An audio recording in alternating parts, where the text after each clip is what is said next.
Postseason is underway in the AAC. On Al Sports Updates, James Urban in Fort Worth, Texas to recap the women's Monday blowout victory over Charlotte. We'll also preview the Thursday men's first-round matchup against Tulsa. We want to get to the championship and we want to win the championship. And we get to see Rice tomorrow, and we've got to follow our scout and do what we need to do to get a win. Lots going on deep in the heart of Texas. The Temple women are 2 wins away from punching a ticket to the big dance. We've got proof in the form of Monday highlights. I'm Xavier Adams, live from the Leah Core Center. Over break, the men's team not only upped their win streak, but they did it in style, in another game on senior day that went down to the wire. Courts in session is live, and it starts right now.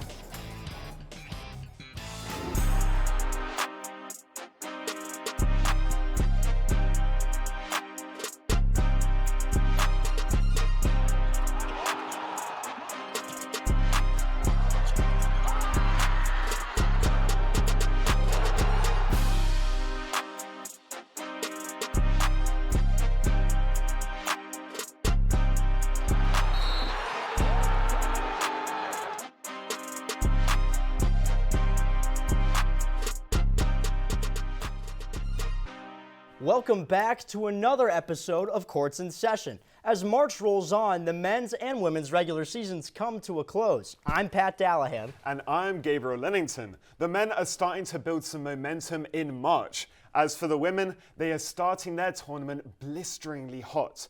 Let's start off with a lopsided quarterfinal affair with the Owls taking on the Charlotte 49ers. Here we go into the Dickies Arena down in Fort Worth, Texas. Temple starts off in typical fashion, constant defensive pressure, forcing the turnover and a wide open tray ball by Tariana Gary for the Owls as defense turns to offense. And just like that, in the second quarter, it's a 15-point game, but Charlotte isn't ready to say goodbye just yet, as Kiana Rembert sinks a contested midi.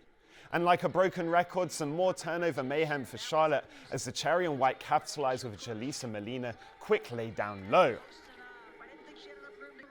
And the Owls are really running away with this here. Tiara East up 20, doesn't matter, and 1. 48-21 now, and despite Charlotte's attempts, they can't string any scoring together despite the occasional 3. Fourth quarter, and Temple may be up by 28, but these players aren't ready to take the foot off the gas. Drew Alexander off the bench. Temple starts its tournament season in the best possible way. 65-34 is your final.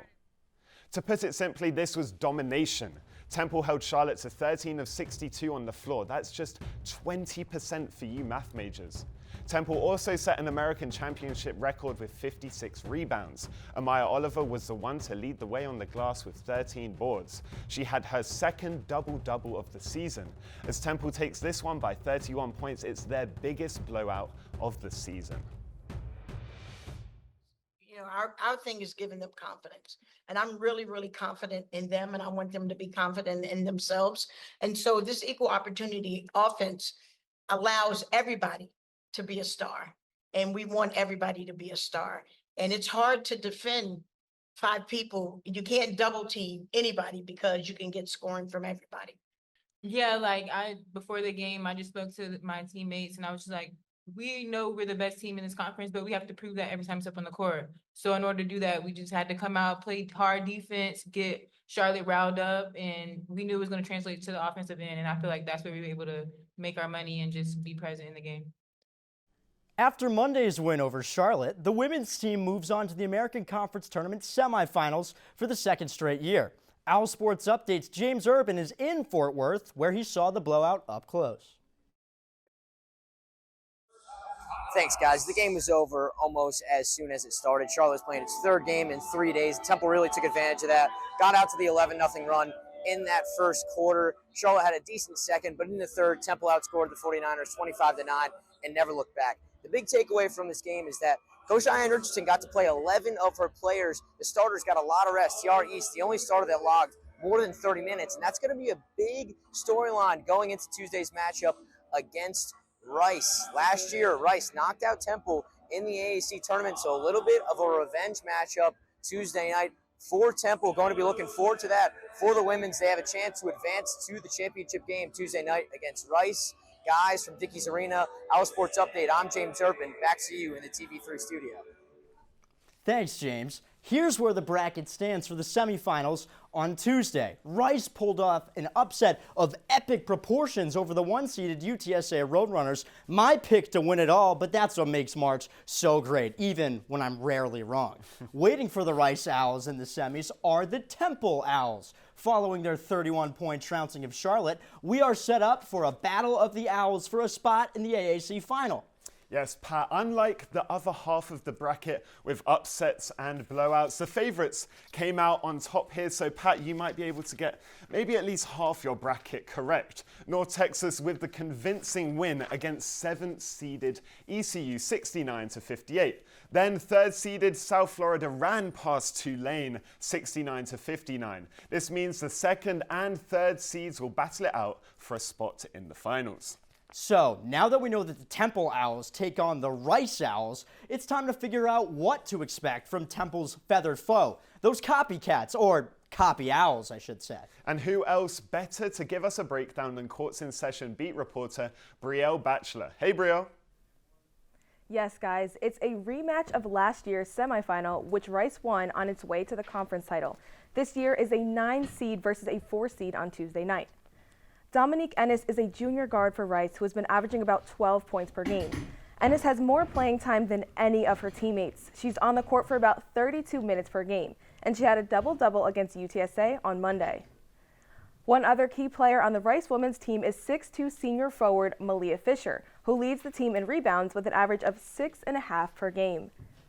This matchup against Temple will mark the 3rd game in 3 days for Rice, compared that 2 games in 2 days for Temple. It will be interesting to see if Rice has the legs to keep up with Temple's pace. During the regular season, Rice led the league in rebounds per game. That will be something to keep an eye on come Tuesday night. Reporting from the studio set, I'm Brielle Batchelor. Guys, back to you at the desk. Thanks, Brielle. There's just so much anticipation surrounding this game. Obviously, Rice eliminated Temple last year, 3-point game. I feel like Temple fans all around the city of Philadelphia, all around the country, are just having this anticipation to see if Temple are able to break past Rice. Yeah, well, last year it was a totally different story. Triple overtime game. They didn't have their legs under them. But if Temple wants to win today, Brielle mentioned Rice's rebounding abilities. Temple just broke the American Conference Tournament single game record for rebounds in a game, 56. It's the highest mark they've reached all year. They were absolutely dominant inside on the offensive glass and the defensive glass. They were physical, imposed their will, and that's what wins basketball games. Yeah, and that is even a weakness for Rice. Rice got out-rebounded by UTSA. But one thing that they're really strong at is defending that 3-point. Beyond the arc, they destroyed UTSA in that respect. 18.2% from 3 for UTSA in that game. Temple has to watch out. You've got your sharpshooters like Tariana Gary and Tiara East, but it can get really dangerous. While the women's tournament is already down to its Final Four, the men's race to the big dance is just getting started. When we come back, we'll head back down to Texas with a tournament preview. I'm Xavier Adams, live from the Leah Chorus Center. The men's team is heading into the postseason tournament on a much-needed win streak. I'll take a look at the regular season finale and senior day when Courts in Session returns.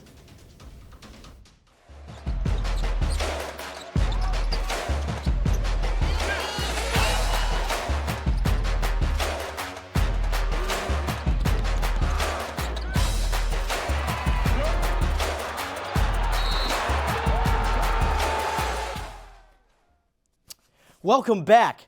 Over spring break, Temple men's basketball was looking to end its season with a winning streak before heading to Fort Worth. Following back-to-back wins against USF and Tulsa, Temple took on North Texas, which was hoping to spoil Temple's special Senior Sunday.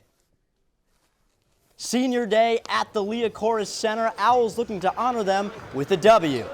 The Owls led big early. It was a start filled with big plays just like this. Steve Settle with the slam. Second half, Owls up 10. Zion Stanford gives that lead a boost with the left-handed finish. Holding on to leads was an issue for Temple all year, and Sunday was no exception. Jasper Floyd cuts the Owls' lead to 5. Very next possession, it's Floyd with the finish again, trying to will the Mean Green back into it. Temple up 6. Atten Wright on the attack. He cuts the lead in half to 3 with the and 1. It's a one-score game. Under a minute to play. Temple hoping to fend off the charging Mean Green. Stanford cleans up Matteo Piccarelli's miss and finds a wide-open Shane Dezzoni for the easy finish to put the game out of reach. The Owls are winners of 3 straight as the seniors get a proper send-off from the Nest with the 66-61 home win. It was a tough shooting day for the Mean Green, and their leading scorer was not exempt. Although Atten Wright finished with 18 points on the day, he shot only 3 of 12 from the field. On the flip side, the basket was looking wide for the Owls, shooting nearly 50% from the floor. 4 different Owls notched double-digit scoring as Steve Settle stood above the rest, no pun intended, finishing with 15 points, 5 rebounds, and a block in his final game at the Liacouras Center. You know, I think North Texas, I think we would all say this, right? They pride themselves on being tough and defending and rebounding. And, you know, I thought our guys, you know, were really tough. And so were they. It's a great credit to them. I thought they played hard. But we wanted to be the first team on the floor to send a message. And I think, not just our fans, right? But I think the city of Philadelphia rewards you when you play a certain way, right? When you're blue collar and you play hard. They respect that, and then they live with the results. And I think we saw that today. To end the season at home, Senior Day.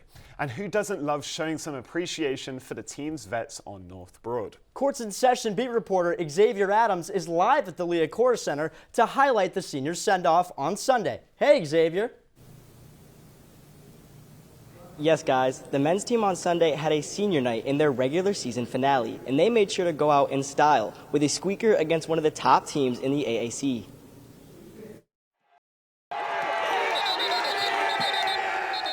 There was many storylines coming out of Temple's regular season finale on Sunday. A senior day celebration, a matchup against the AAC's second-ranked North Texas, and a typical down-to-the-wire finish that saw Temple secure a 5-point win over the Mean Green. We had really good preparation coming into it. You know, our coaches do a great job in preparing us, and yeah, we just guarded, played hard, made them miss, really. It was senior day, so naturally, the seniors had to show out. Steve Settle III, Matteo Piccarelli, and Shane Dezzoni all combined for 34 of Temple's 66 total points, and they led their team to their 3rd consecutive win to cap off the regular season. I think the coaching staff, they gave me the confidence, and you know, at the end of the day, I'm just trusting everything I've done over the summer, over preseason, in the weight room. Just everything I've done, everything I need to be the best player I can for this team. So I trust them, I trust myself, and I'm playing with, you know, great confidence every game. The seniors made sure to leave a mark on the game, but they weren't the only ones to have a big impact. Junior forward Elijah Gray had 12 points and 3 rebounds, while sophomore Zion Stanford continued his impressive streak in the absence of an injured Jamal Mashburn, with 14 points, 7 boards, and 4 assists. Now that the regular season is officially over, Temple will need its best from all of its players as the Owls prepare to head down to Fort Worth, Texas, and attempt to make a run in the American Conference Tournament. Once the AAC tournament rolls around on Thursday, one Owl we're going to want to keep our eye on is senior Jamal Mashburn Jr. We're going to have to wait until game time to see if he can shed his boot for his game day sneakers. Reporting from the Liacouras Center, I'm Xavier Adams. Back to you guys. Thanks, Xavier. This is how the men's tournament looks. On Wednesday, we have Charlotte versus Rice, the winner moving on to 5th-seeded FAU. The winner of that game will face the Green Wave. Then either South Florida or Wichita State will go on to number 1 Memphis. To the lower half, where 10-seed Tulsa takes on number 7-seed Temple, with the winner battling 2-seed North Texas. And finally, 3-seed UAB will get a crack at the winner of number 6 ECU and 11 Tulsa. The postseason tournament might be coming around at just the right time for Temple to make another run. James Urban is back with another report courtside in Fort Worth. Yeah, so Temple's going to take on Tulsa for the third time this season here on Thursday night. 2 weeks ago, they went to Tulsa and won at their place. And then back in February, Tulsa beat Temple at Lee Corus, which is actually just one of the 2 home losses that the Owls took this season. And it was actually the last time that Jamal Mashburn was available. Good thing for Temple is they're on a 3-game win streak to end this season and learning to play without Jamal Mashburn Jr., ending the season with a home win against North Texas. A really good win on Sunday. So they're heading into this AAC tournament playing pretty good basketball. And we all know what happened last year here in Fort Worth. 5 games, 5 days, winning 4 of those 5 and then losing to UAB in the championship game, just 1 game away from the NCAA tournament. So you never know what could happen. We'll see what happens with the men's. They play Tulsa 6 p.m. Central Time, 7 p.m. Eastern Time here in Fort Worth. Guys, from Dickies Arena, Owl Sports Update, I'm James Urban. Back to you in the TV3 studio. First round, the Owls are up against the Golden Hurricane. And my player to watch is Zion Stanford. With Jamal Mashburn Jr.'s absence, he's been taking the offensive load. He started the season slow, but in the last meeting, he put up a sweet 20 points. He's been on a heater as of late, and it's a great time to be ramping up. For Tulsa, I'm going with Keyston Willis. The 6th-year senior has been a thorn in Temple's side in their previous 2 matchups, averaging over 20 points per game and 6 rebounds. He's shot much better against the Owls, too. 50% from the field against Temple compared to his season average of 39%. Look for him to show out again on Thursday. Now that the Temple men have wrapped up their regular season, it's time for us to focus on the real prize, the American Conference Tournament. When we come back, the entire Courts in Session squad has its predictions. We are back in 90. Welcome back. In college hoops, March is a month of predictions, followed by weekends where we all watch our brackets get busted. But before the NCAA tournament, we want to highlight a few of our own predictions for the American Conference men's tournament. Gabriel, myself, and our beat reporters are here to share who we think will win the AAC and go dancing late next week. So I'll go first, and I don't see anyone beating the Tigers. The Tigers are the best in the conference defensively, and of course, their star PJ Haggerty. Then on the other side, it's a bit harder. You have the other teams with a bye, North Texas, UAB, and Tulane. But I'm going with a Temple-Memphis final. Temple did it last year, and is going to do it again. They've won 3 in a row. This team showed potential in January. Let's see it happen in March. Well, it's really hard to pick against the top seed in any scenario, but I'm doing exactly that. Give me Florida Atlantic to take down Memphis in the quarterfinals and go all the way to the final. But their opponent, I'll take the best coach in the league, Andy Kennedy, and the UAB Blazers. They'll end FAU's Cinderella run and steal a bid to the NCAA tournament for the 2nd straight year. I'll have to agree with Gabe on Memphis making it to the finals. They maintained their spot at #1 in the conference all season long, and it's highly unlikely that they lose in the quarterfinals and the semifinals. For their opponent, I see the UAB Blazers making it to the final round. With their 6'9" forward Yaxel Lendenberg, they have a chance to defeat Memphis. I'm going to have to go against Brielle and take Memphis over UAB. I think the Owls' recent victory over North Texas exposed a lot about that team and knocked them out of contention in my book. UAB ended their regular season top 3 in the conference, and they're likely going to have a lot of momentum down in Texas. All right, guys, good stuff. My guess is that one of us will be right, but we'll know sometime into the weekend. And my guess is that I will be right. No need to wait until the weekend, but please wait until we come back from commercial break. On the other side, top plays, some awards, and a little 2,000 win teaser. See you in 90.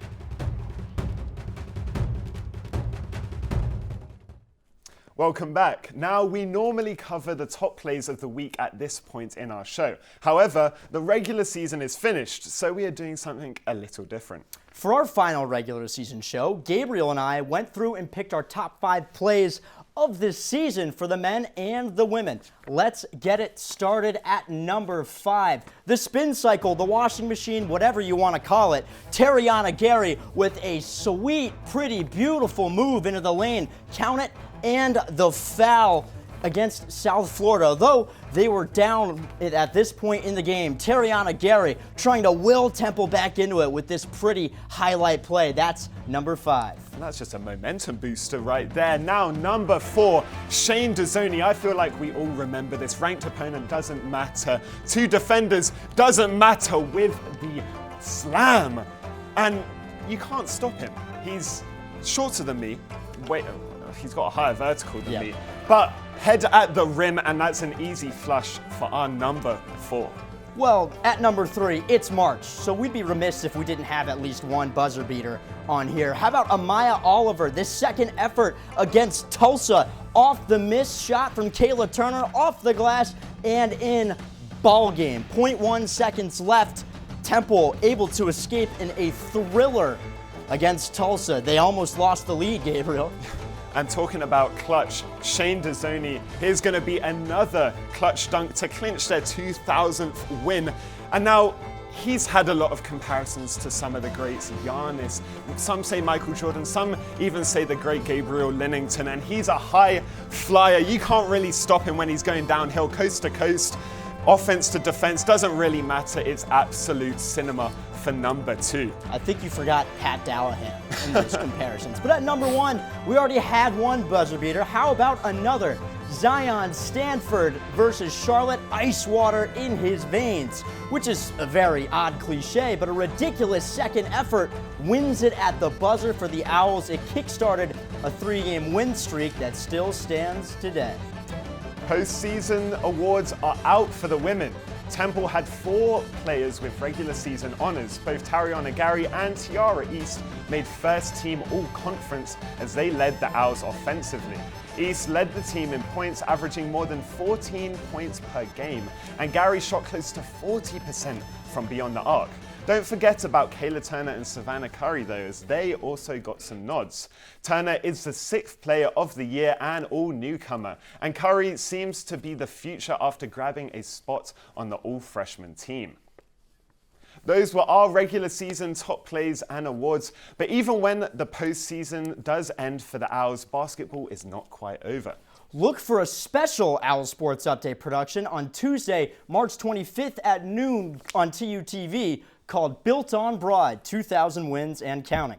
This year, the men became the 6th team to pick up 2,000 program wins. We will air a 30-minute special highlighting this amazing achievement. The special will include a look at the milestone win, along with interviews from the likes of Adam Fisher, Fran Dunphy, Jamal Mashburn Jr., and many others. Here's a sneak peek.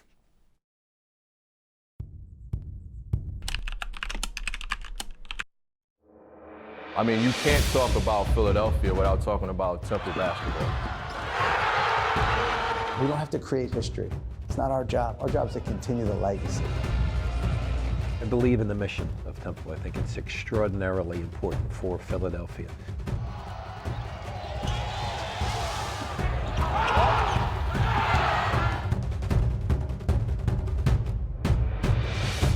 Looking forward to this special. Natalie Caranda will host right here in the TV3 studio, again on March 25th at noon on TUTV. As for Courts in Session, we are back next Tuesday at noon. For everybody in Annenberg Hall, I'm Gabriel Linington and he's Pat Dallahan. Thank you and see you next week.